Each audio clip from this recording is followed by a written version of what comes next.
അമേരിക്കയിൽ നടന്ന പ്രഭാഷണ പരമ്പരയിൽ രാഹുൽ ഗാന്ധി ഉച്ചരിച്ച ഓരോ വാക്കും ബി.ജെ.പിയുടെ ഉറക്കം കെടുത്തുകയാണ്. രാഷ്ട്രീയ സ്വയം സേവക് സംഘം ചില മതങ്ങളെയും ഭാഷകളെയും സമുദായങ്ങളെയും മറ്റുള്ളവരെക്കാൾ താഴ്ന്നതായി കണക്കാക്കുന്നുവെന്നും ഇന്ത്യയിലെ പോരാട്ടം ഇതിനെക്കുറിച്ചാണെന്നും ഇതിൽ കക്ഷി രാഷ്ട്രീയമില്ലെന്നും രാഹുൽ ഗാന്ധി വ്യക്തമാക്കി.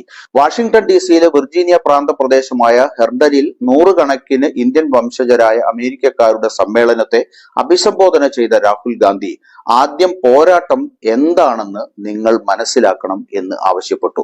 പോരാട്ടം കേവലം രാഷ്ട്രീയമല്ല, അത് കുറെ കൂടി ആഴത്തിലുള്ളതാണ് എന്നും വ്യക്തമാക്കി. മുൻനിരയിലെ സിഖ് മതസ്ഥനായ ഒരാളെ നോക്കി തലപ്പാവ് ധരിച്ച സഹോദര, നിങ്ങളുടെ പേരെന്താണ് എന്ന് ചോദിച്ച രാഹുൽ ഗാന്ധി, ഇന്ന് ഇന്ത്യയിൽ ഒരു സിഖുകാരന് തലപ്പാവ് ധരിക്കാൻ അനുവദിക്കുമോ അതോ കടവള ധരിക്കാൻ അനുവദിക്കുമോ എന്നതിനെ കുറിച്ചാണ് പോരാട്ടം എന്ന് ഓർമ്മപ്പെടുത്തി. ഒരു സിഖുകാരൻ എന്ന നിലയിൽ വിശ്വാസിക്ക് ഗുരുദ്വാരയിൽ പോകാൻ കഴിയണം, അതിനാണ് പോരാട്ടം.